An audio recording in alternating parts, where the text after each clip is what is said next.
Visul nostru este ca un centru de zi pentru persoane cu dizabilități să prindă contur și suntem convinși că va prinde și pentru aceasta a pus umărul doamna arhitect Anca Bulearcă, pe care o invit să cel alături de mine.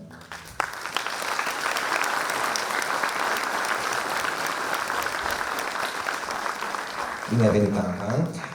O să primești un microfon de la...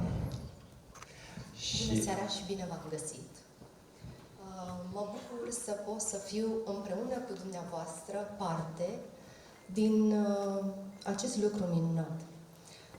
Până la urmă, parfumul pe care îl dăm în viață este binele făcut. Și îmi doresc ca fiecare dintre noi să lase un parfum frumos.